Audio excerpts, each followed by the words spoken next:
Gente, boa noite a todos. Primeiramente eu gostaria de agradecer pelos que vieram. Para nós, né, esse projeto novo, como a Heloísa colocou, ele é muito importante, principalmente para o movimento espírita em geral, que a gente tem percebido ao longo dos anos, e isso não é uma realidade apenas da região, mas é uma realidade do estado de São Paulo como um todo e até de algumas outras regiões do Brasil, que é o envelhecimento das pessoas e a não renovação das pessoas que conduzem as casas espíritas, ou que preparam estudos, ou que conduzem algum tipo de trabalho. E então esse movimento ele é muito importante, o movimento de juventudes espíritas, ele vem com esse cunho de tentar renovar de alguma forma o movimento espírita, né? Unindo o que os mais velhos sabem com a energia dos jovens. Então esse projeto é muito importante e a gente vem uma primeira vez tentar realizá-lo e tentar fazer nos próximos anos também. É uma iniciativa que não é criação nossa. Ela foi criada por mocidades da cidade de São Paulo há mais de 30 anos, que eles já realizam um projeto parecido, que é as mocidades, os jovens das mocidades, dão palestras em casas espíritas da sua região. Bauru já faz isso há algum tempo, acho que 15 anos, Marília também, e hoje a gente já consegue fazer aqui na nossa região, né? Que é a tal da quarta assessoria, é a nossa região aqui. O tema de hoje é... O nome, né? Acho que todos já ouviram essa frase, né? Bem-aventurados os aflitos. Eu acredito que sempre que a gente olha um título, um tema de palestra, algo nos move para estar lá, de alguma forma, querendo aprender alguma coisa nova, né? Uma palestra, assim, ela é sempre uma proposta que o palestrante tenta levar, unindo um pouco das suas ideias com as ideias dos autores que ele pesquisou, que ele estudou. E ele faz uma aglomeração, né, junta tudo isso, e ele traz uma proposta para as pessoas, principalmente para ele, que é o que mais aprende, porque está estudando, e leva isso de uma maneira sintetizada, sintética para quem está assistindo. Então, eu enxergo sempre uma palestra, e no caso esse conteúdo específico, ele é muito importante para mim, porque eu ia dar essa palestra no passado aqui nessa casa, no ciclo de palestras da USE, mas eu tive alguns contratempos, eu não pude trazer a palestra para vocês. Alguns conflitos de agenda profissional. E eu vim com isso na cabeça, falei, esse assunto é muito importante para ficar só dentro de mim, né? Que eu trouxe esse título, mas geralmente a gente olha esse título e a gente fala, nossa, ele vai falar de Jesus, ele vai falar do Evangelho, e a proposta não é essa. A proposta hoje é a gente imaginar essa ideia que está ali, da aflição, e do porquê somos felizes por sofrer. Essa é a proposta. Não é nem tanto falar de Jesus, mas a gente entender que Jesus quis dizer o que tinha por trás desse ensinamento. Tem muita coisa por trás desse ensinamento. Então, trazendo alguns questionamentos iniciais para a gente poder começar. Desde o início da humanidade, e com o desenvolvimento dos seres humanos, em inteligência, em sentimento, o ser humano ele vem sempre se desenvolvendo com base em algumas coisas. Uma das formas que ele escolhe se desenvolver, ou que ele serve de motor para o desenvolvimento, são questionamentos naturais que surgem de nós, pois somos seres curiosos. A gente quer entender novo aquilo que a gente não conhece, entender o desconhecido. E dentro desses questionamentos, existem alguns que são tão antigos quanto o próprio ser humano. E muitos deles provavelmente moveram vocês para o movimento espírita ou para conhecer uma casa espírita. Quem eu sou, por que eu estou aqui, de onde eu vim, para onde eu vou. Esses são os questionamentos mais antigos que vêm tentando serem respondidos tanto pela ciência quanto pela religião ao longo dos anos, ao longo dos séculos, né, no todo.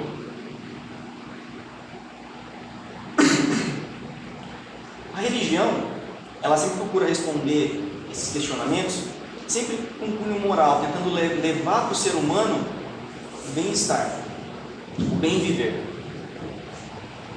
Sempre com alguma ideia de divindade ligada a isso, né? Então, toda religião tem alguma divindade, ou um conjunto delas, coisas mitológicas envolvidas.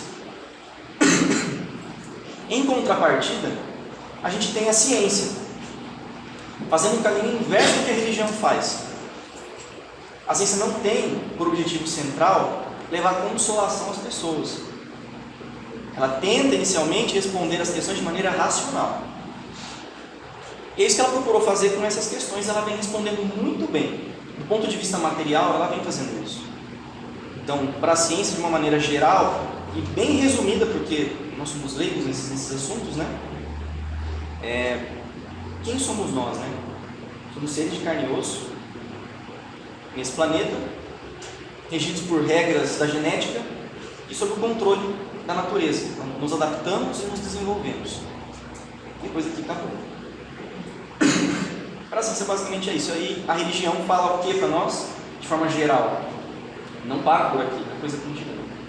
A gente vê no século XIX, surgindo de uma iniciativa tanto do plano espiritual quanto do plano terreno, dos invisíveis, né, dos espíritos, quanto dos encarnados, e colocam nas mãos de Allan Kardec uma missão muito importante, que é mostrar e provar por meio de estudos científicos, segundo o que a época trazia para nós, que a vida não acaba. Até então, a religião respondia, mas conforme o ser humano evoluía intelectualmente, as respostas que a religião oferecia não eram mais suficientes. E aí vem o Espiritismo, que de uma maneira muito interessante e sólida ele responde essas questões para nós. Também responde que estamos aqui hoje. Quem eu sou, segundo a doutrina espírita? Não sou um corpo de carne. Eu sou um espírito que vive num corpo de carne. Estou aqui por quê? Estou aqui de passagem. Não sou um ser que é daqui. Estou passando por aqui, evoluindo. De onde eu vim? Não sou daqui, veio de outros lugares. Tenho vivências anteriores. Aí vem a reencarnação. Para onde vou? De modo geral, para onde estiver meu coração. Aonde eu me afinizar com as pessoas que eu amo, com as ideias que eu quero construir dentro de mim e levar para as pessoas. Então, de uma maneira geral, o Espiritismo nos responde essas questões. Muito bem. Só que, como eu disse no começo, né, as perguntas nos movem. E todo questionamento, quando bem feito, ele traz respostas que, na verdade, não são respostas. Eles levam a novos questionamentos. Então, a gente acha que encontrou uma resposta, mas, na verdade, apareceu um leque de outras coisas. E a gente fica, às vezes, cada vez mais perdido e não sabe como responder. Então, dentro daqueles questionamentos que eu coloquei agora, existe um grande questionamento que ele mexe muito com o ser humano e até hoje a gente não entende. A religião não responde, a ciência não responde. O Espiritismo responde, mas parece que falta alguma coisa. Nós nunca vivemos um tempo onde tantas pessoas, principalmente na nossa região, têm procurado tirar a vida. Ou têm estado em situações psicológicas ou emocionais muito deploráveis, muito difíceis. E muitas vezes acabam entrando, inclusive, em estados de depressão profunda, que podem levar até um suicídio. E a nossa região, dentre que médicos especialistas estudam, né, e tem estatísticas sobre, a nossa região é a região onde mais existe casos de suicídio por habitante.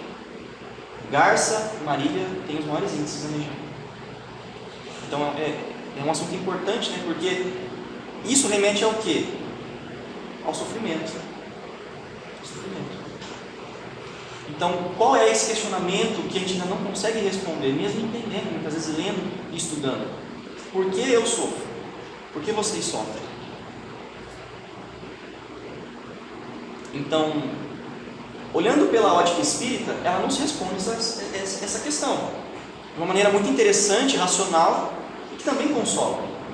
Então, utilizando-se das obras básicas, por exemplo, o Evangelho segundo o Espiritismo, no Livro dos Espíritos, a gente encontra algumas respostas dadas pelos Espíritos e conclusões tiradas por Kardec, que nos dão um conhecimento um pouco mais sólido para compreender o porquê sofremos. Então, olhando pelo Evangelho segundo o Espiritismo, capítulo 3, capítulo interessante que é intitulado Há muitas moradas na casa de meu Pai. Essa é uma fala de Jesus, em que ele disse especificamente para os apóstolos, que tinha uma condição um pouco melhor de entender o que estava querendo dizer. Explicitamente ele diz para nós, a vida não acaba aqui, a vida continua. Há muitas moradas. A Terra não é o único lugar onde existe vida.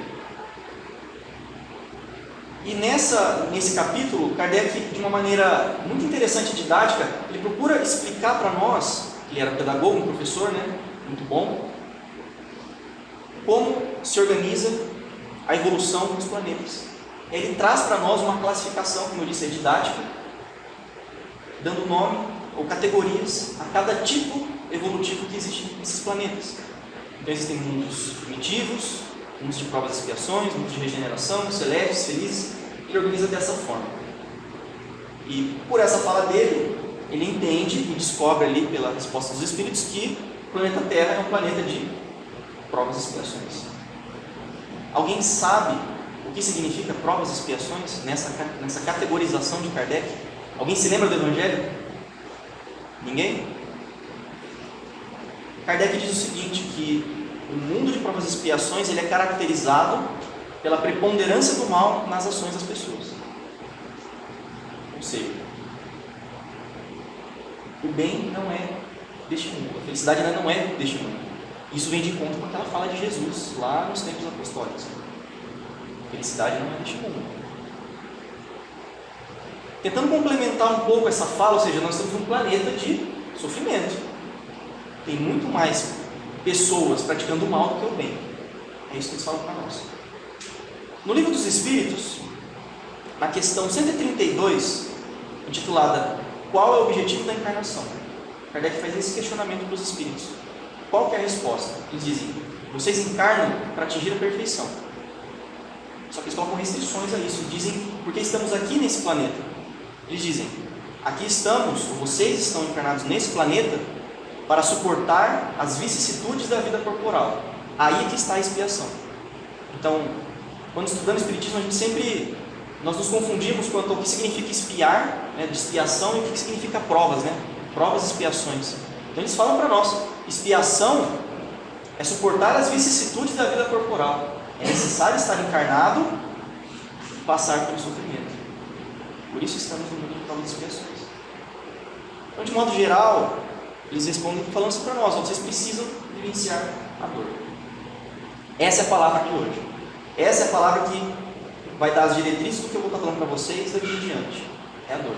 É entendermos de uma forma um pouco mais aprofundada o real significado da dor nas nossas vidas. Porque mesmo que o Espiritismo nos responda essas questões, essa questão parece que não é o suficiente, não consola. Não consola. Aí eu faço uma pergunta para vocês, trazendo um pouco para falar de Jesus, então se o Espiritismo não responde, vamos voltar um pouquinho no tempo. O que Jesus falou? Dentre os diversos ensinamentos do Cristo, um deles está entre talvez o mais importante de todos. É quando ele sobe ao monte e diz a todos aqueles que sofrem e oferece à humanidade o sermão da montanha, ou o sermão do monte, ou o sermão das bem-aventuranças. Numa das 6 bem-aventuranças que ele coloca que é o título dessa palestra: Bem-aventurados os aflitos, pois serão consolados. O que o Cristo está falando literalmente por essa fala? Vocês são felizes por sofrerem, pois serão consolados. Tá, o Cristo falou isso. Aí eu pergunto para vocês, alguém aqui, por favor, se alguém conseguir responder essa questão para mim, levante a mão, porque eu quero saber quem é. Alguém aqui, quando sofreu muito, se sentiu feliz? Eu vou ser sincero, eu não conheço ninguém em carne e osso, que passou pela minha vida que disse, eu sofri e eu amei sofrer. Chorei de emoção. Chorei mesmo. Chorou de dor. Desespero. Mas e o Espiritismo? Ele não consola? O que ele está consolando nesse momento? Ele nos trouxe as respostas, mas o que está faltando aí? Está faltando alguma coisa. Então o movimento que eu quero fazer com vocês aqui hoje é de compreender a dor. Então estejam de coração aberto para vocês mesmos. Para vocês mesmos. Então nos imaginemos assim, como eu disse no começo, a proposta é sempre a gente levar alguma coisa de novo. Então nos imaginemos num lago, que geralmente nós olhamos o lago e achamos muito belo, muito bonito, e gostamos muito de ficar só na superfície, colocar o pezinho ali, perto da margem, porque a água não está tão gelada. Só que a gente tem um pouco de medo, porque a gente não vê a profundidade desse lago, a gente tem receio de adentrar. Então nós vamos fazer hoje esse movimento de adentrar essa água, as águas profundas desse lago que se chama dor. E não existe uma pessoa nesse mundo aqui encarnado que nunca teve uma experiência de dor, de sofrimento, de não entendimento dessa questão. Então é isso que eu trago para vocês hoje. Então, primeira pergunta, né? Por que existe a dor? Vamos começar por aí, né? Por que ela existe? Do ponto de vista biológico, a dor física, ela tem o objetivo de regular a vida material. Simplesmente isso. Tá, mas como assim regular a vida material? Quando vocês estão com dor de cabeça, o que vocês fazem? Tomam um remédio? Ou faz algum chá, alguma coisa mais natural, né? Quem não gosta muito de remédio químico? E tem uns que gostam de ficar sofrendo ali, né? Tipo, eu não quero tomar porque eu não gosto de remédio. Mas de alguma maneira você sentiu um desconforto, não sentiu? Essa é a dor física. Então ela tem o intuito de regular a vida material. Para quê? Para que nós não nos matemos. Simplesmente por isso. Imaginem vocês sem um dos sentidos, que a gente às vezes despreza. Ele é o mais importante, até mais que a visão, que é o tato. Tentem imaginar vocês sem o tato. Façam um movimento de tentar entender o tato. Vocês não têm mais o tato. Vocês têm todos os outros órgãos do sentido menos o tato. Como que você sente o abraço de alguém? Como que você vai saber, se você enfiar o dedo numa tomada, se vai dar choque ou não? Por conta desse sentido que é o tato. O que regula isso? A dor. Ela te avisa que algo não está correto, que algo não funciona. E você faz o quê? Você muda a direção. Eu vou numa direção para que eu me conserve, para que eu conserve o meu corpo, e a gente volta ao livro dos espíritos. Lei de conservação. O instinto de conservação é algo natural de todo mundo, para que nós valorizemos a vida. Então a dor física também está aí para isso. Só que a dor, se nós olharmos de um panorama mais alto, ela não diz respeito apenas à dor física, se a gente olhar pelo espiritismo. Existe uma coisa chamada dor moral, que é essa dor de perder um filho, que é essa dor muitas vezes de perder um emprego, de não ter dinheiro para pagar a conta do mês seguinte. Não é exatamente a dor física, mas é uma dor que aperta o coração e muitas vezes dilacera a gente, e a gente não sabe o que fazer, a gente se desespera. Qual é o intuito dessa dor moral? Se existe a dor física, e dor física é dor moral é dor, então elas são a mesma coisa. A dor moral, ela tem a mesma ideia, o mesmo objetivo da dor física, que é regular a vida espiritual. Como assim regular a vida espiritual? Vamos lá. Quando nós, deixa eu ver se eu acho um exemplo melhor. Eu sofro às vezes alguns males físicos, né? Mas, por exemplo, se eu beber muito mesmo, cerveja ou algum tipo de bebida alcoólica, vai causar algumas dificuldades no meu corpo, não vai? Só que isso vai causar algumas dores morais em mim também, e nos que convivem comigo. Então ela está dizendo o seguinte: opa, esse não é o caminho, sai desse caminho, é outro caminho. Então ela está sempre alertando a gente nos momentos de necessidade real, assim como a dor física faz. É sempre um alerta muito forte que aparece, a gente nunca sabe quando. Então a dor moral e a dor física são a dor em essência. O que é a dor em essência? Ela é uma ferramenta de educação do espírito. É uma ferramenta de educação do espírito. No entanto, a gente não enxerga assim. A gente sempre vê a dor como? Ela faz mal para mim. Eu não quero isso aqui comigo. Eu não quero isso aqui me atingindo de alguma maneira. Eu não quero sofrer. Ninguém gosta de sofrer. E é natural que a gente não goste de sofrer. Por quê? Porque a gente tem um tipo de conservação na gente. O que nos faz mal, a gente quer repelir, a gente quer colocar de lado. Como eu falei, é um mecanismo de regulação da vida espiritual. Então não existe crescimento real, não existe iluminação verdadeira do espírito se a dor não estiver presente. E ela é uma ferramenta que não é nossa, ela é do universo, ela é das leis. Da mesma forma que existe o amor e Deus é amor, significa que a dor, sendo uma ferramenta do todo, ela também representa uma parte desse amor. Só que nem sempre é aquele lado que a gente não gosta, né? Que a gente vira a cara que a gente não quer. Então, é uma ferramenta educativa. É por isso que ela existe. Para regular a vida espiritual na nossa vida corporal.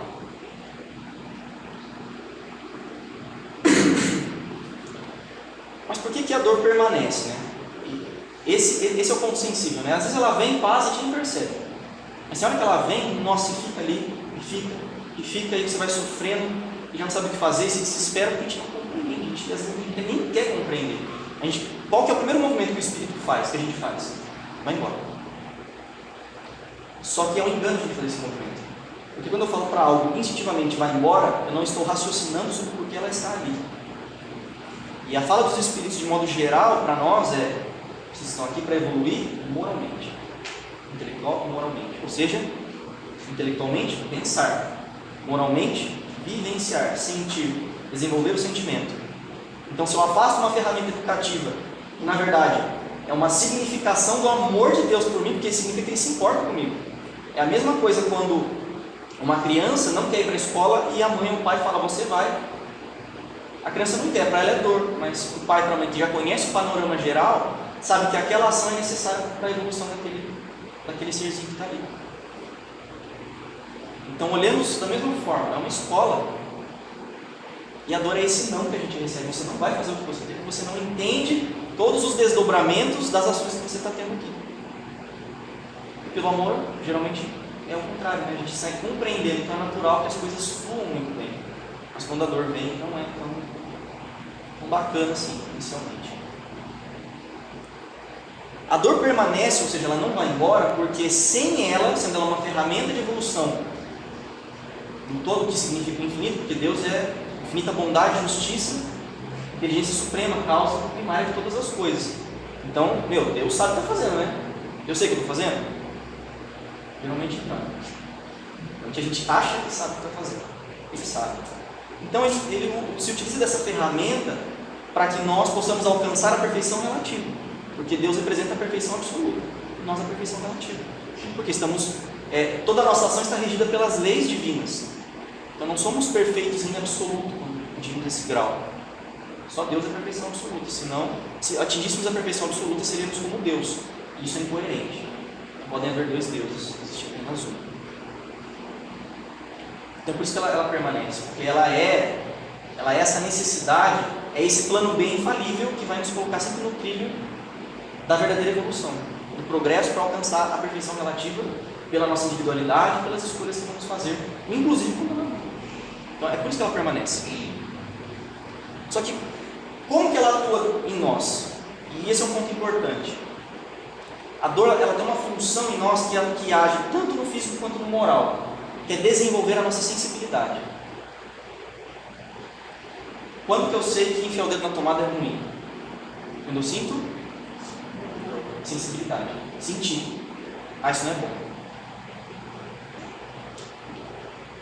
Ela faz o mesmo movimento pelo ponto de vista moral. A dor, se bem entendida, desenvolve a sensibilidade do espírito. Vou dar um exemplo. Geralmente, quais são as pessoas que passaram pela humanidade que nós mais admiramos? Sejam pessoas que tiveram uma importância grande, entregando algo à humanidade, deixando um legado, ou aquela pessoa importante na nossa vida. Geralmente, quem são? São os mártires, aqueles que morreram por um ideal. Geralmente são algum tipo de herói. Ou aquela pessoa que a gente conhece, que é tão humilde, tão simples, e que sofreu tão bem durante a vida, e passa uma calma para a gente. Geralmente são esses os que nós mais admiramos. Os que souberam sofrer. Esses são os que nós verdadeiramente admiramos. Quem foi Jesus? Nós o admiramos muito por ter bem sofrido. Ter bem sofrido e deixado uma lição maravilhosa para nós.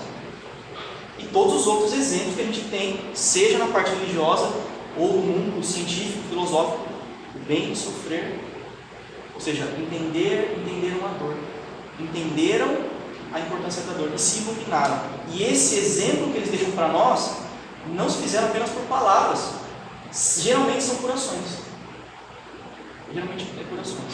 Onde está essa sensibilidade? Vou dar um outro exemplo para vocês.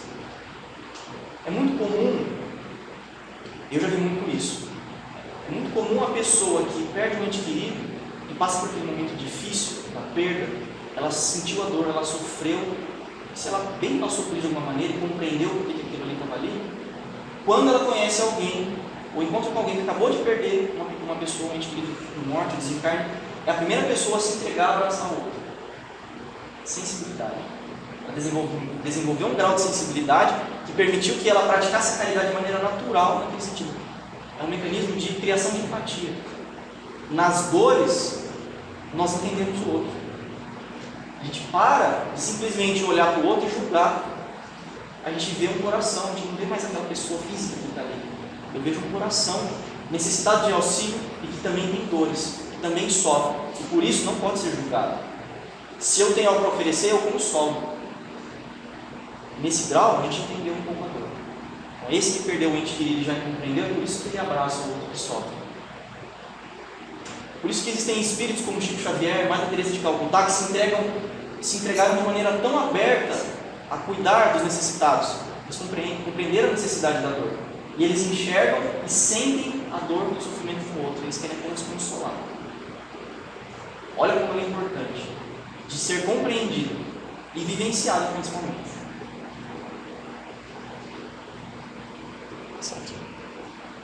Então, gente, não existe assim, nós estamos numa casa espírita aprendendo Espiritismo, tentando resolver algumas dificuldades que a gente traz dentro da gente. Geralmente está ligado à dor, né? A dificuldade está ligada à dor, ao sofrimento. E essa ideia que a gente tem de vamos nos iluminar, nos espiritualizar, ela nunca vai se fazer se eu não compreender a dor. Porque a dor é uma necessidade desse planeta em que estamos, porque estamos num planeta de provas e expiações, mudando de grau para um planeta de regeneração. Então ela está aqui, eu preciso entender. Enquanto eu não entender, eu não vou vibrar de melhor opinião. Eu não posso ser aquela pessoa que simplesmente fala palavras, mas não fala com o coração. O nosso movimento é esse, de falar com a boca, só que na verdade o que está falando de verdade é o meu coração. Esse é o movimento real. A gente só faz isso compreendendo a dor, no grau que nós estamos. Tá? Eu trouxe um exemplo para vocês para simplificar um pouco essa ideia da sensibilidade, como que ela se desenvolve na gente.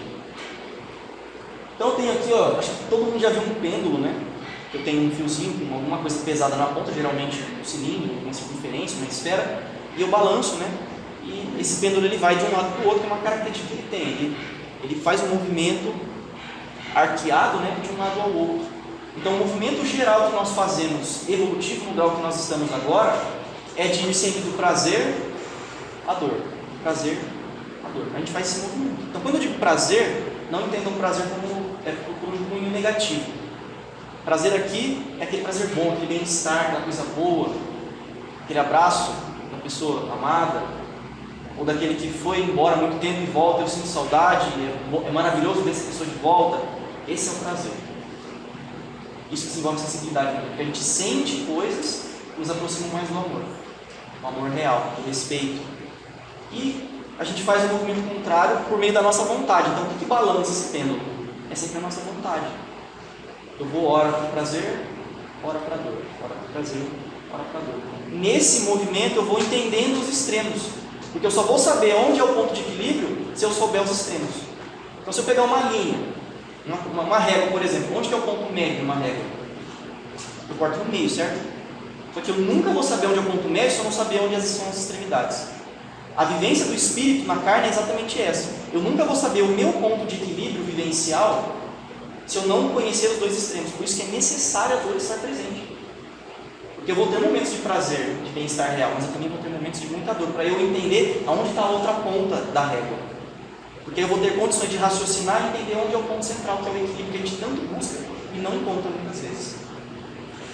Então, a dificuldade é essa, é encontrar esse ponto que a gente não enxerga, no escuro que muitas vezes a gente não quer ver.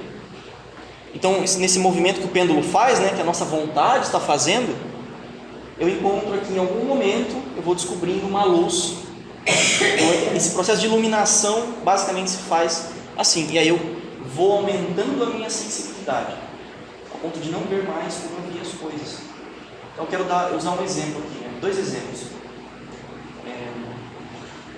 Tem algum engenheiro aqui, algum pedreiro, algum mestre de obras, alguma coisa parecida? Ninguém? Algum dentista, algum professor? Você é professor do ensino? Professor? Crianças ou adolescentes? Adolescente. Eu tenho certeza que a maneira como você viu o adolescente, pelo tanto que você estudou para educar, para levar a instrução ao adolescente, é muito diferente da maneira como a maioria de nós aqui vê. Da mesma maneira, quando o engenheiro entra num prédio de uma casa como essa, ele não enxerga paredes, o teto, ele vê muito além disso.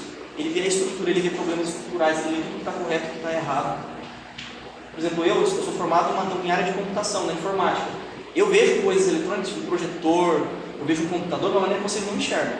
É muito diferente. Então o desenvolvimento da sensibilidade é a mesma maneira, só que é o meu olhar espiritual desenvolvido.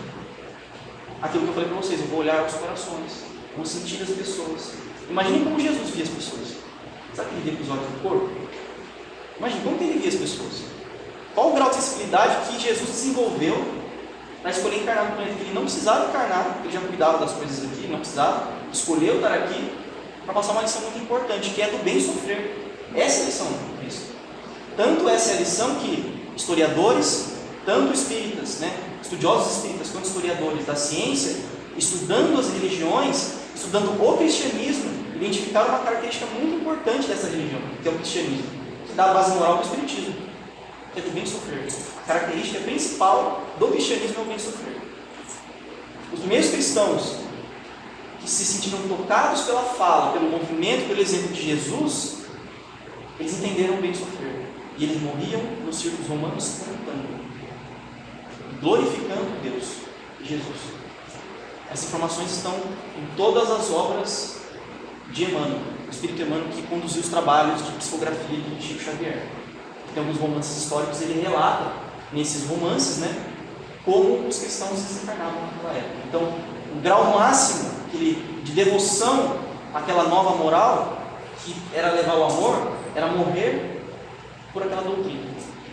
E é interessante que os Espíritos nos falam, no Evangelho segundo o Espiritismo, que no tempo que estamos já não é necessário mais morrer. E nós precisamos matar o quê? O nosso egoísmo e o nosso orgulho, a nossa vaidade. Se nós não fizermos isso nesse momento de entendimento da dor, não construiremos a sensibilidade necessária e natural para a nossa iluminação verdadeira.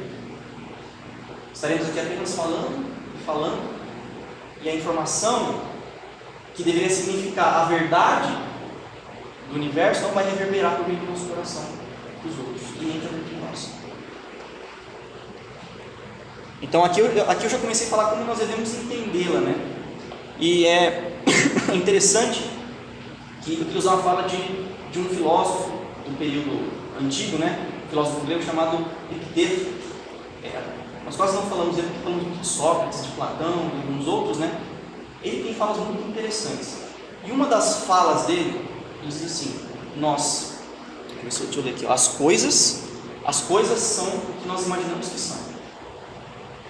De novo, as coisas são o que imaginamos que são. Quando ele está falando isso, ele está dizendo o seguinte: que o que nós vemos não é a realidade. Eu vejo pela minha ótica. E é muito natural. Olha que pensamento interessante.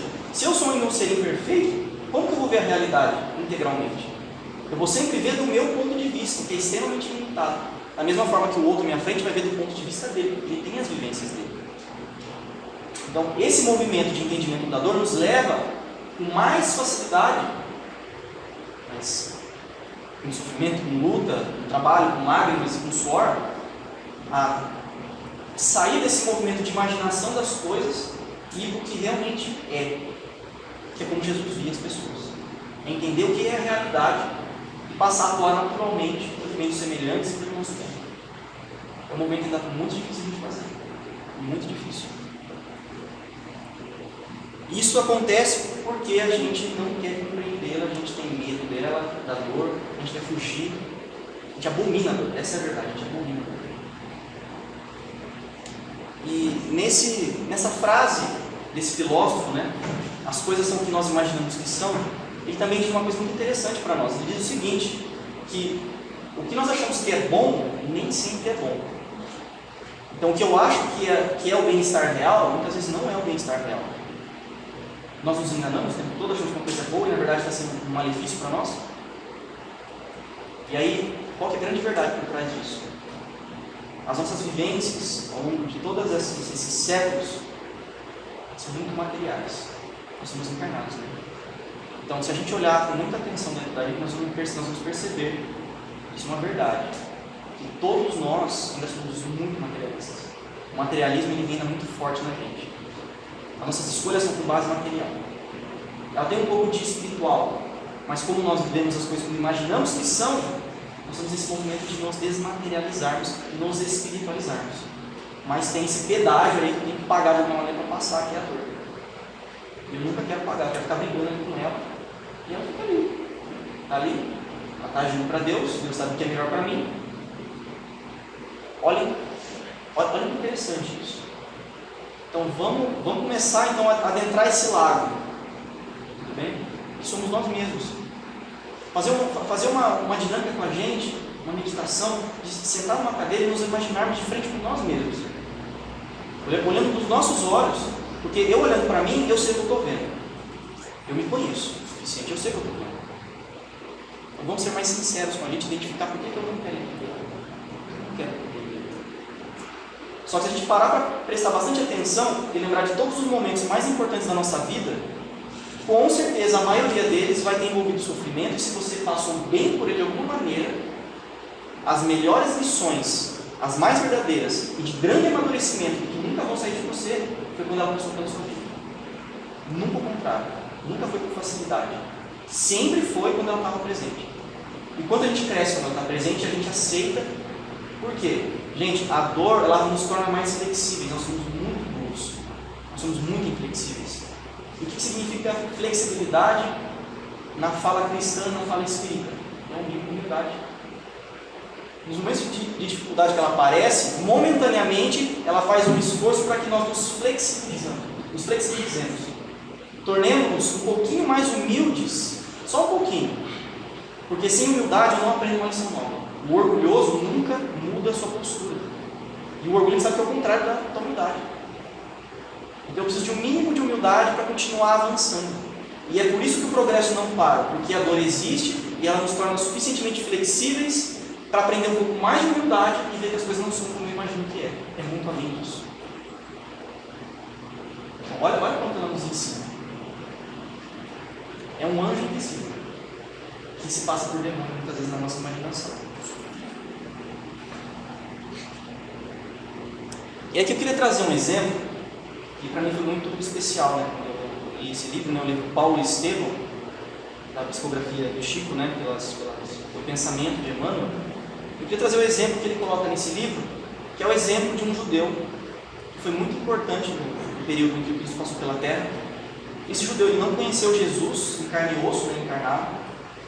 E jovem, assim como eu, e outros que têm aqui têm entre 25 e 30 anos, ele tinha mais ou menos essa idade física, né? Ele era considerado na época, né? E ele vivia ali em Jerusalém. Esse homem se chamava Saulo de Tarso. Quem foi esse homem? Ele foi um doutor da lei mais novo a assumir o templo mais importante dos judeus, que era o Sinédrio, que ficava em Jerusalém. Então era o templo, a sinagoga que ditava os comportamentos, as regras para todas as outras sinagogas que tinham na região. Com menos de 30 anos ele assume, aliás, com um pouquinho mais de 30 anos ele assume o Sinédrio como um doutor da lei. Ou seja, o que é um doutor da lei? Era aquele judeu que era versado nos ensinamentos ocultos do Velho Testamento. Então ele entendia como ninguém as falas de Moisés, as leis de Moisés e os 10 mandamentos. Esse é o Velho Testamento. Então era um estudioso, porque na época não existia separação entre o Estado e a religião. Hoje existe. Na época não. Então quem tomava conta das decisões judiciais, jurídicas, de direito da época eram os religiosos, eram os judeus. Esse homem era extremamente inteligente, ele falava, se não me engano, de 2 a 3 línguas ele falava. Além da língua da religião, ele falava grego, ele falava outras línguas, era muito interessante. Fluentemente. Era um homem muito inteligente. E ele era um grande dialogador, um grande argumentador. Interessante que até os seus 30 e poucos anos, a vida dele sempre foi maravilhas. Sempre foi maravilhas. Foi criado na melhor educação, adquiriu o posto mais alto na sua sociedade, era um homem bem visto por todos. O que ele tinha perdido? É interessante que ele viveu no tempo de Jesus, mas ele não conhecia Jesus. Encarnado. E é interessante que Saulo foi o primeiro perseguidor oficial dos cristãos. O primeiro movimento de perseguição dos judeus aos cristãos veio pela fala e pelas ações de Saulo. Ele passou a perseguir os cristãos, ele foi o primeiro. E ele foi o primeiro homem a conduzir um cristão à morte. Quem foi esse homem? Esse homem foi um cristão convertido chamado Estevão. Gesiel, na sua língua nativa, mas quando convertido ao cristianismo, compreendeu todas as lições importantes do Evangelho, de amor, de respeito, ele mudou seu nome para Estevão. E nessa pregação do Evangelho, Saulo o conhece e entende que é perigoso o que ele faz.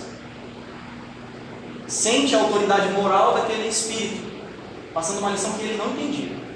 E isso mexe muito com ele, porque ele era muito curioso, muito duro. E ele faz que leva Estevão ao julgamento, no sinédrio. Isso geralmente significava a morte a pedradas, sendo mortos a pedradas.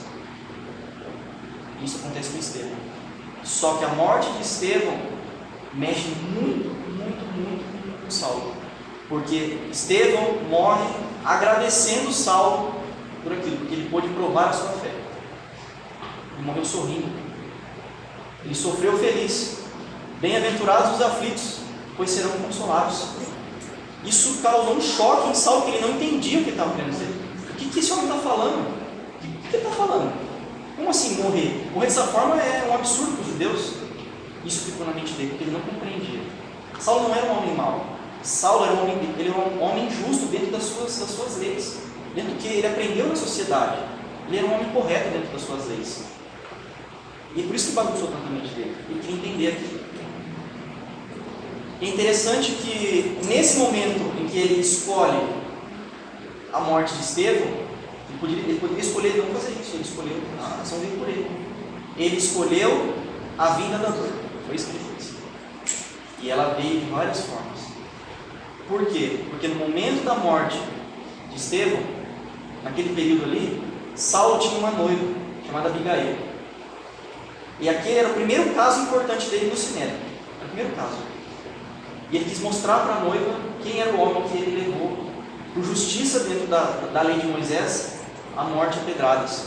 Era Estevão. E naquele momento a coisa se intensifica para ele, a dor se intensifica. E inicia esse processo de sofrimento. Porque Abigail era irmã de Estevão.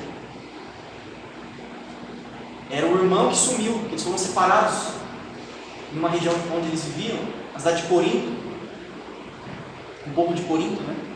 E foram separados e nunca mais se viram. E ela foi encontrar o irmão. Ele morreu nos braços dela, agradecendo a Estevão, agradecendo a Saulo.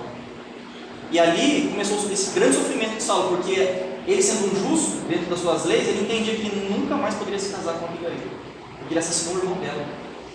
E aí ele se afasta dela. Ela acaba adoecendo por conta da morte do irmão. E um pouco arrependido, ele um dia procura ela para conversar com ela, e vendo que ela já está muito doente, ela vivia com uma família, um casal de idosos, né, muito bons. Ela morre nos braços dele. E ali ela fala que ela se tornou cristã também. Porque ela também queria entender por que Estevão morreu agradecendo. Ela descobriu o Evangelho e ela tornou-se cristã. Tornou-se cristã por um cristão chamado Ananias, que passava pelos lares e pelos locais pregando o Evangelho. E é interessante que quando Saulo tem mais esse choque, que é a morte de Abigail, que era a sua grande amada, ele escolhe nunca mais casar com ninguém, porque era ela quem ele amava. Olha que postura. Quem de nós faz isso? Muito difícil, né? Ele escolhe nunca mais casar com ninguém. E aí o que ele faz? O mesmo movimento que geralmente nós fazemos. O coração orgulhoso faz o quê? Culpa o outro. A culpa não é minha. Quem a converteu a essa doutrina estranha? Aí descobre que é um tal de Ananias, que está por passagem na cidade de Damasco. Era próximo a Jerusalém. O que ele faz? Como ele colocou a culpa no outro, ele mobiliza uma comitiva, ele mais 3 servidores, e vão até Damasco. E aí a gente conhece a história famosíssima, né? Da grande transformação de Saulo, em que ele pega o cavalo, ele tenta seguir no deserto, e ele já está com a cabeça toda bagunçada, porque ele está sofrendo muito, porque ele ainda não entende porque que a amada desencarnou, agradecendo, e o irmão da amada morreu agradecendo também. Ele, vem aquela grande luz que o cega, ele não vê nada, ele só vê o Cristo, e aí ele sente, e na hora ele entende por que Estevão morreu agradecendo. E naquele momento, Saulo escolhe mudar a vida dele. E poderia ter feito como geralmente nós fazemos, nos revoltamos ainda mais. Ele faz o contrário. Ele cai de joelhos E Jesus fala, né, aquela famosa frase: Saulo, Saulo, por que me persegues? E ali Saulo entrega a vida dele ao Cristo. E aí ele transmuda a sua vida de perseguidor de cristãos para o grande pregador do Evangelho da humanidade. Ninguém pregou tanto e tão bem o Evangelho quanto Paulo fez. E ele fez isso não entre os judeus, ele fez isso entre os povos não judeus. Ele percebia que o desenvolvimento do Evangelho, ou a condução do Evangelho não estava nas mãos dos judeus, porque morreria ali. O Evangelho seria sufocado ali. Ele levou aos povos gentios, que eles falavam na época, né? Os povos que não eram judeus. E por isso ele é conhecido como o apóstolo dos gentios. E é por conta dessa iniciativa dele que o Evangelho chegou tão rápido à Europa. É por isso chegou tão rápido aos nossos corações. Sem essa ação de Saulo, que passou a tornar-se Paulo, anos depois, Paulo de Tarso, é que temos o Evangelho tão bem descrito pelas cartas que ele colocou para nós. Olha o quão bem ele cumpriu a sua encarnação, que ele pregou por mais de 30 anos. Por mais de 30 anos, sem parar. Onde ele parava, fundava uma igreja. Colocava as ideias do Evangelho com o coração, porque ele compreendeu a dor. E ele passou os 30 anos seguintes compreendendo ainda mais a dor e desenvolvendo essa sensibilidade. E olha que interessante, é uma informação que só o Espiritismo traz para nós, né? Emmanuel diz o seguinte, que essa jornada, que era uma missão muito importante de Paulo, que era Saulo, né? Paulo, ele não fez sozinho. Quem era o mentor dos trabalhos dele, de pregação? Era Estevão. Estevão participou, junto com Paulo, da escrita das cartas, as famosas cartas de Paulo, inspirando Paulo a escrita. Por isso que elas são tão belas, o seu ensinamento é a verdade, a gente sente a verdade naquilo, ela reverbera pelo infinito. Olha a questão bonita que a gente vê aí, né? Então, o que a dor fez com Saulo? Tornou ele o suficientemente flexível para ele aceitar a missão. Só que precisou ver um Cristo para falar alguma coisa para ele. Olha que importância a missão dele tinha, né? E é legal que tem uma frase no livro O Problema do Ser do Destino e da Dor, um livro de um autor espírita, né, contemporâneo de Kardec, chamado Leon Denis, que ele sintetiza esse processo, né, de entendimento da dor. O que acontece quando eu bem entendo? Ele diz assim, ó: é na dor que mais sobressaem os cânticos da alma. Quando ela, a dor, atinge as profundezas do ser, faz de lá saírem os gritos eloquentes, aqueles gritos que convencem, os poderosos apelos que comovem e arrastam multidões. No movimento que Saulo fez de aceitar a missão do Cristo, que era de bem sofrer, lembra que ele tinha todo um status? Ele tinha algo a perder se ele negasse Jesus? Materialmente falando, ele não tinha, mas espiritualmente ele tinha tudo a perder. Só que ele compreendeu na hora. Ele fez suficientemente humilde, flexível, e aconteceu isso com ele. Ele interiorizou, criou um pouco mais de sensibilidade, passou os próximos 30 anos pregando o Evangelho com o coração, com toda a sua inteligência mais voltada ao respeito e ao amor. E ele arrastou multidões por onde ele passou. E é por isso que os grandes palestrantes que a gente vê, os grandes dialogadores religiosos da ciência, seja espiritismo, seja qualquer outra coisa, né, qualquer outra religião, os grandes arrastam multidões. Eles falam com o coração. Eles entenderam até um certo ponto, eles entenderam a dor e construíram essa sensibilidade que permite que ele olhe nos olhos de alguém e a pessoa sinta que ele está ali consolando. Só que isso causa na gente talvez um pouco de entusiasmo. Nossa, mas então tem que sofrer, né? Vamos sofrer. Eu falo isso porque a frase mais comum que eu ouvi quando eu comecei a estudar o Espiritismo era uma frase muito interessante. Eu não concordava, mas eu também não entendia. Que era o seguinte: você tem que sofrer. Você tem que sofrer. Eu já ouvi muito isso. Só que, gente, se ela é tão benéfica, eu tenho que procurar o sofrimento? O que vocês acham? Queria uma resposta de vocês. Eu procuro o sofrimento? Não é prudente fazer isso. Eu não sei nem lidar com os meus sofrimentos aqui, com as minhas dores, vou procurar mais? Difícil, né? Então, um movimento um pouco melhor de prudência da nossa parte é não procurar o sofrimento. Ela é benéfica, se eu bem entender, mas eu não posso procurar. Tem que ser prudente, isso é sabedoria. Qual que é o pensamento do sábio nesse caso? Além da morte, existe mais uma certeza na vida. no grau que nós estamos, qual que é? A dor. E ela é tão imprevisível quanto a morte, nunca sei quando ela vai vir. Ou seja, ela está o tempo, essa imprevisibilidade ela cria em mim uma necessidade de me preparar para a chegada dela, mesmo que eu não saiba quando. Porque quando eu sei a chegada de alguma coisa, geralmente a gente brasileiro faz o quê? Eu deixo para a última hora. Aí eu acho que eu vou me preparar agora. Quando algo é imprevisível, o que você faz? Se mexe, se vira e vai se melhorando. Por isso que essas duas verdades dessa vida nossa aqui nesse planeta, de provas e expiações, é a dor e a morte. Elas são imprevisíveis. E conversam, né, as duas. São amigas. E elas querem dar a mão pra gente e a gente não quer.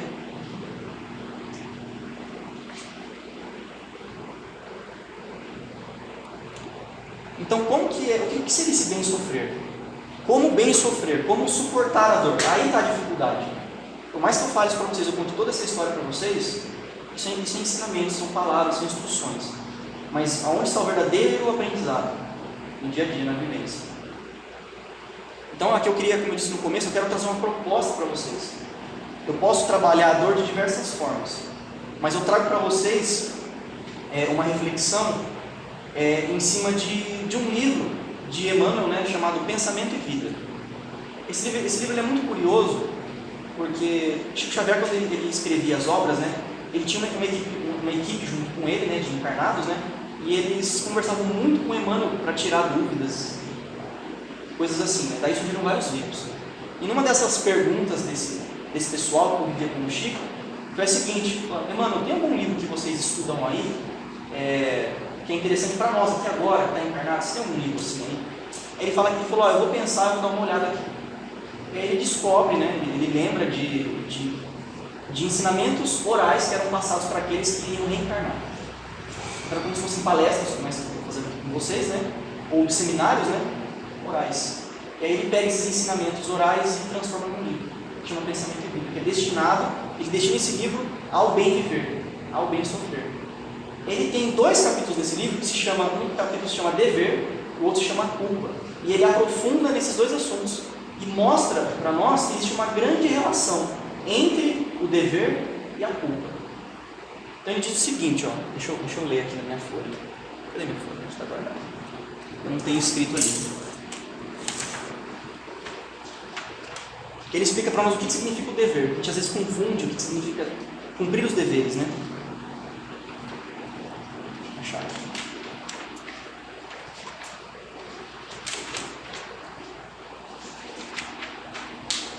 Diz assim, ele define dever dessa forma. Dever define a submissão que nos cabe a certos princípios estabelecidos como leis pela sabedoria divina para o desenvolvimento de nossas faculdades. Então, é aquele momento que eu me submeto às leis do Criador, porque Ele sabe o que é melhor para mim, e eu cumpro essas tarefas que Ele coloca para mim. Aí ele tenta esclarecer um pouco mais, ele muda um pouco as palavras e fala assim, podemos simbolizar o dever como sendo a faixa de ação no bem, faixa de ação no bem, que o Supremo Senhor nos traça a responsabilidade para a sustentação da ordem e da evolução em sua obra divina, no encalço de nosso próprio aperfeiçoamento. O que ele está querendo dizer isso daqui? Aqui eu quero me usar de um exemplo, para poder explicar isso. Faixa de ação no bem. Vamos falar, faixa de ação no bem. Então eu vou contar uma historinha para vocês. Imagine que vocês são trabalhadores do campo. Vocês trabalham no campo, né, na terra, no cultivo. Vocês estão desempregados. E como todo desempregado, né, precisa se sustentar, se manter, precisa ir atrás de emprego. Só que é muito difícil. E um belo dia aparece um dono de terras, muito rico, tem muitas terras. E ele lhe oferece, você quer um pedacinho de terra para você cultivar? Eu te pago um salário. Você vai negar? Não. A gente não nega, a gente aceita.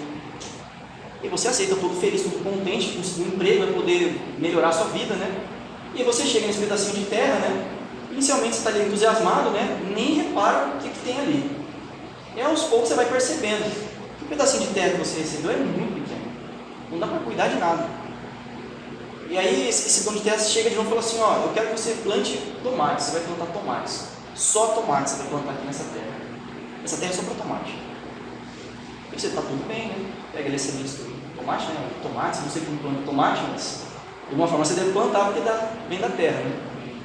E você precisa, para poder cultivar, você precisa ver como está a terra, selecionar as ferramentas corretas, e aí você começa a perceber que tem coisas um pouco fora do lugar, pela forma como você vê as coisas. Aí você vê que a terra está toda seca, batida. Ela não parece uma terra que vai dar algum tipo de fruto, algum tipo de planta, não vai dar nada. Aí você procura as ferramentas e vê que tem uma, duas ali, mas está faltando ferramentas para você poder trabalhar. Não tem adubo, não tem nada. Está um sol em cima de você que não passa, não tem nenhuma proteção. Você fala, nossa, mas o que eu vou fazer? Mas quando você precisa, você vai lá e faz. Aí passa-se um tempo, o que acontece? Esse dono de terra é muito rico, ele não tem só um pedacinho de terra para você cuidar. E tem outras terras. O que ele faz? Ele contrata outros servidores, ele contrata outros cultivadores. E aí você começa a perceber que o ser humano é curioso, né? Não olha só para olhando dos outros. Aí ele vê que o vizinho recebeu um pedaço de terra enorme, 4 vezes maior que o dele, todo adubado, bonitinho. Aí ele olhou no próximo do lado e viu que não era tão grande quanto o da direita, né? Só que já estava até com as sementes plantadas, alguns até surgindo mudinha já. Aí ele olhou lá no final e viu que tinha um pedaço de terra gigantesco assim, já com aquelas mangueiras, né, que jogam água sozinho, tinha trator passando. Caramba, o que esse dono de terra está fazendo comigo, né? Qual que é o movimento interno que você começa a fazer, que a gente começa a fazer? Eu olho para minha terra e falo assim, está errado isso aqui. Por que a grama do outro é mais verde que a minha? A gente não fala isso às vezes? Por que a grama do outro é mais verde que a minha? Por que a terra do outro está adubada? Por que o outro está usando trator e eu estou aqui usando um rastel todo quebrado? Eu tive que arrumar para poder usar. Nosso movimento geralmente é de revolta. É de revolta. A gente vai criando isso dentro da gente, e vai dando alguns sinais, insatisfação, irritação. Geralmente o que a gente faz é a gente despeja isso nas pessoas, que é um problema que a gente tem com a gente. E o último movimento que a gente faz interno é o de revoltar-se. Eu não vou mais mexer nisso aqui. O que você faz? O que a gente costuma fazer? A gente sai da nossa terrinha e pula na do outro e quer plantar chuchu lá na do outro. Porque a do outro só dá chuchu. O da frente só dá limoeiro, a do outro lá só dá laranja. E o que aconteceu com a minha terra? Eu não tratei da terra, eu não adubei minha terra, eu não plantei as sementes. As ferramentas enferrujaram, porque deu uma chuva de ferro. Eu não cumpri com o meu dever. Deus, na nossa vida, é assim. Ele oferece para nós o tempo todo faixas de ação no bem. O que é essa faixa de ação no bem? É essa terrinha que Ele oferece para a gente cultivar. Em muitos momentos a gente deixa de cultivar essa terra porque a gente acha que a do outro é a certa para mim. Eu vejo as coisas como eu imagino que é. E não como realmente é. No meu grau evolutivo, Deus sabe exatamente o que eu preciso. Eu, nesse grau, preciso de uma terra seca, sem adubo. Só planta tomate, porque eu não sei plantar outra coisa. Aliás, eu não sei plantar nada, então Ele me deu tomate, você vai plantar só tomate. Aí eu quero ir na do outro ficar mexendo em plantações mais complexas. Eu não sei nem plantar o meu, a gente às vezes não faz isso. Quer a posição do outro, porque a vida material do outro é melhor. Olha, a gente voltando ao materialismo que está dentro da gente. As grandes respostas estão aí. Por quê, gente? O que a dor faz com a gente? Ela mostra para nós, ela diz o seguinte para nós, que a verdade está nos detalhes do invisível. Está naqueles detalhes que a gente não enxerga. É aquele exemplo que eu dei da pessoa, do engenheiro que entra num lugar assim e vê muito além das paredes. Do mecânico que olha um carro e vê muito além da carcaça do carro que eu estou vendo por fora. É o deixar de ver o material, é o ver o que tem dentro.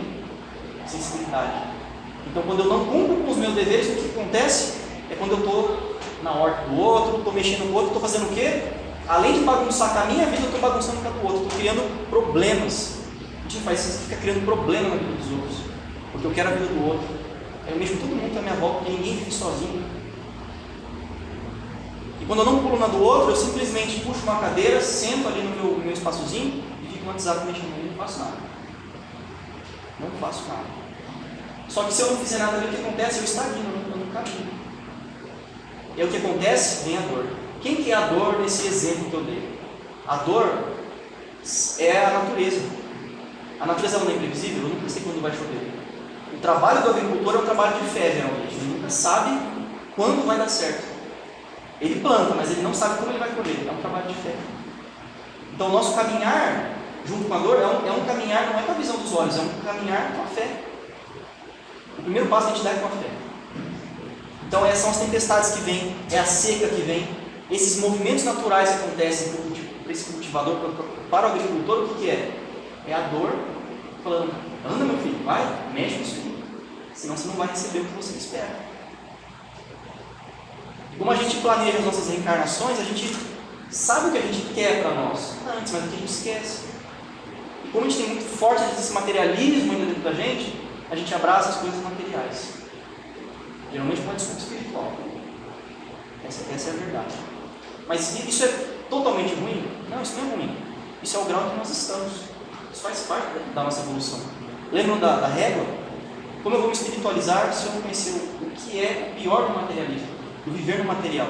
Isso me puxa à terra e eu não vejo além do que os olhos estão mostrando para mim. Eu vejo muito pouco. Tão pouco que geralmente a gente acaba reforçando ainda mais o nosso orgulho, a nossa vaidade e o nosso egoísmo.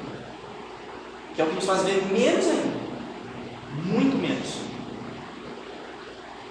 E onde está entrando a culpa nisso tudo, né? Então, essa é a proposta que Emmanuel oferece que eu trago para vocês, né? A culpa é ela surge quando eu não cumpro os meus deveres. Os deveres reais que Deus colocou para mim. Quando eu escolho não cuidar dessa faixa do bem, né? Essa faixa do bem que Deus colocou para mim para desenvolver e para eu viver o verdadeiro bem-estar. Eu escolho não mexer com isso. Aí, por que a culpa se desenvolve? Porque a lei de Deus, segundo o livro dos Espíritos, a lei de Deus está na nossa consciência. Se a lei de Deus, que é perfeita, está na nossa consciência, significa que quando eu me desvio da lei natural, que é a lei universal, eu estou me afastando do que é bom, do que é o bem viver. E aí surge a culpa.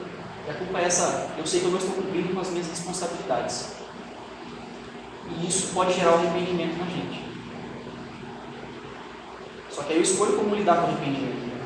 Eu escolho me revoltar ainda mais, ou eu escolho me flexibilizar, perceber a lição e mudar o meu caminho. Faço um pouquinho mais humilde. A dor nos faz mais humildes. Isso é tão importante. Porque somos pecadores ainda. Todos nós. Então, nesse jogo, né, do dever e da culpa, eu trouxe aqui só um exemplo. Eu tenho parte da minha formação acadêmica é em matemática, em área de exatas. Então, eu trouxe um exemplo de matemática que eu entendi dessa maneira, então, mas eu acho que dá para vocês entenderem. Então, imagine isso aqui como sendo uma funçãozinha. Então, uma linha, né, uma ondinha. Isso aqui representa a lei natural. Então, tudo que significa a harmonia do Criador é isso aqui, ó, é esse movimento. Agora vem o nosso movimento espiritual. O nosso movimento é essa curva aqui, ó, amarela esquisita. Então, qual que é a brincadeira aqui? O nosso trilhar espiritual ao longo de todas as eras, até aqui e daqui para frente, é esse movimento que essa curva está fazendo. Isso somos nós. Quanto mais eu subo ou desço, me afasto do movimento harmônico da lei natural, mais eu estou dando abertura para que a ferramenta chamada dor seja aplicada nessa curva que sou eu, para me trazer de volta para o bem-estar que é a lei natural verdadeira. Eu me desenvolvo dessa maneira. Então, quanto mais próximo da lei natural, então o intuito, o caminhar nosso, como sendo a única destinação do Espírito, né, é a felicidade, a perfeição absoluta, é o quê? É nós aprendermos por nós mesmos a vivenciar e vibrar na lei divina, colhendo o pensamento divino e entregando aos outros seres, como Jesus fez. Ele não passava o pensamento de Deus, Jesus vivia plenamente essa curva verdinha dele, plenamente. Então, imaginem a curva de vocês. Como está a curva de vocês? Gente, a minha está indo lá em cima, está passando da tela. Então, esse é o movimento de flexibilização, ela traz a gente de volta. Toda vez que a gente cruza com a linha ou se aproxima dela, a gente sente um bem-estar real, porque a gente se fez um pouco mais humildes, um pouco mais flexíveis e desenvolveu um pouco mais de sensibilidade espiritual para ver além. Então, aqui eu queria dar dois exemplos muito interessantes, né? De como reverter esse jogo, né? Porque a gente só vai realmente compreender a dor quando ela aparecer. Então eu espero que depois dessa palestra vocês se preparem para a vinda dela e vivenciem ela em plenitude. não escolhendo o sofrimento, porque o sofrimento é essa escolha que a gente faz de não aceitar que ela existe na nossa vida. A gente se machuca ainda mais. Então eu trouxe 2 exemplos que, principalmente, ele me marcou muito há alguns anos quando eu vi isso, né? Eu acho que representa bem o caso aqui. Existe uma moça, ela é americana, ela se chama Lizzie Velasquez. Hoje ela tem acho que 29 ou 30 anos. Essa moça, ela nasceu com uma doença raríssima. Que assim, menos de 10 pessoas no mundo inteiro têm essa doença. É uma doença que, dentre todos os problemas que gera no corpo físico, ela não consegue ganhar massa muscular. Não consegue ganhar massa, então ela é extremamente magra. Ela não tem massa muscular, não tem nem gordura no corpo dela. Isso gera algumas deficiências no corpo físico. E ela já foi, inclusive, chamada de a mulher mais feia do mundo. Ela tem uma aparência física muito ruim. Imagine uma criança na escola assim. Ela sofreu muito bullying na escola. Ela sofreu muito com os colegas. Mas olha que interessante. A vivência com os pais em casa, a base familiar que ela recebeu, ajudou ela a passar bem por isso. Ela sofreu, ela chorou muito. Quem é a Lizzie hoje? A Lizzie, ela é uma mulher de quase 30 anos e já tem mais de 3 livros escritos falando sobre motivação. Ela dá palestras motivacionais.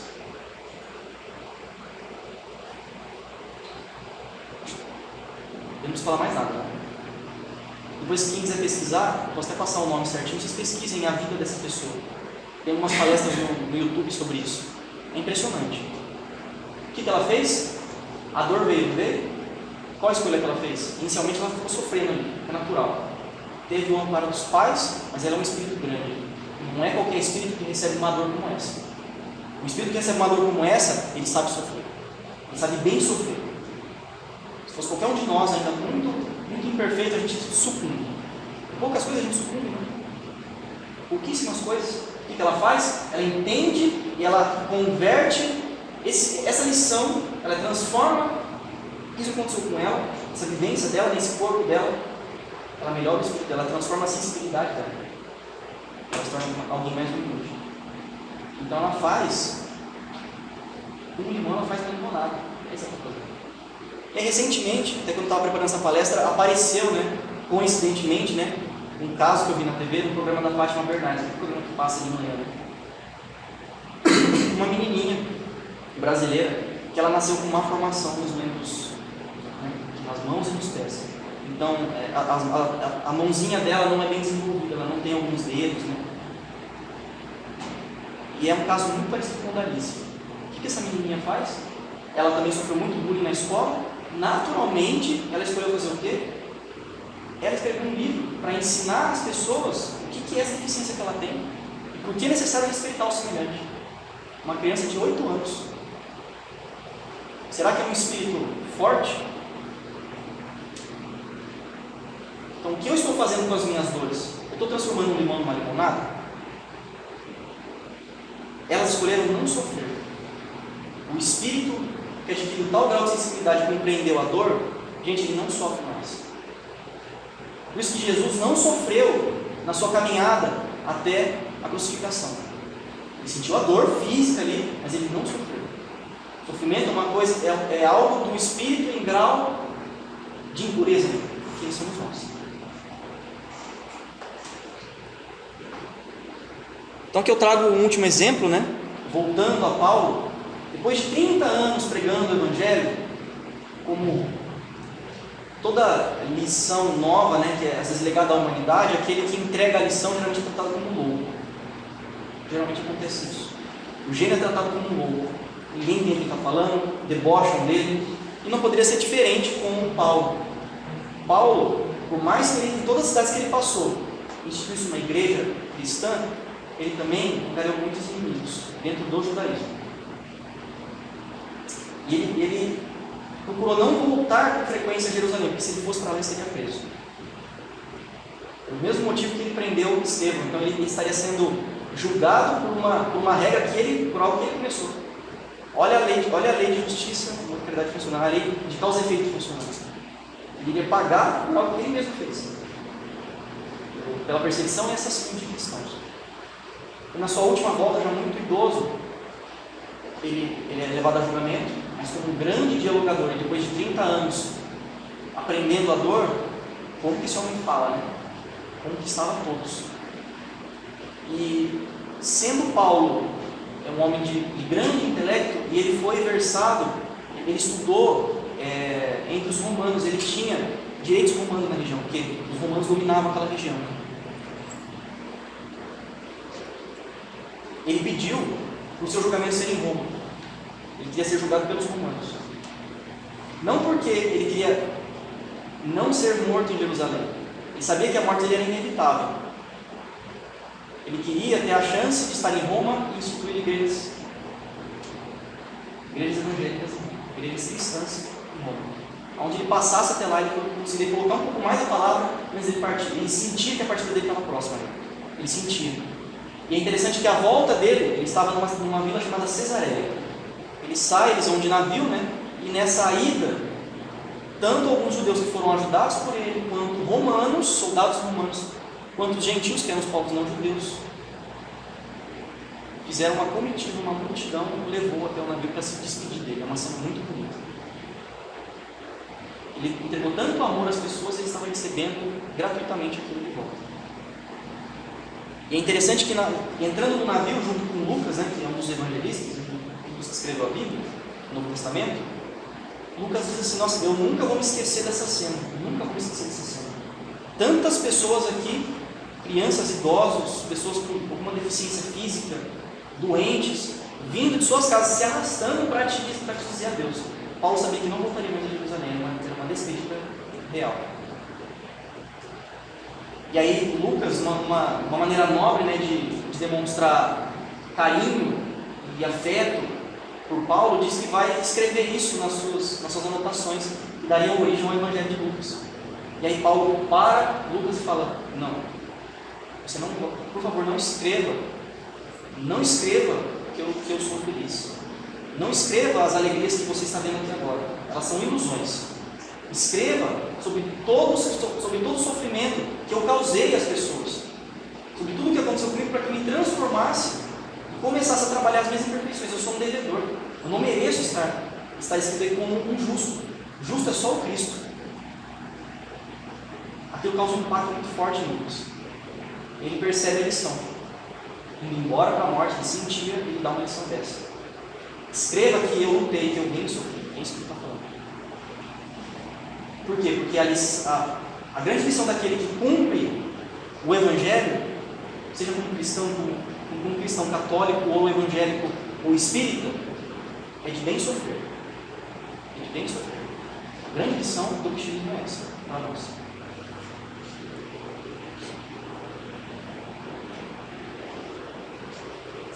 Então, gente, a mensagem final, eu acho que eu consegui adentrar esse lado profundo, para a gente colher de lá de dentro, das profundezas, qual o significado real dessa dor na minha vida.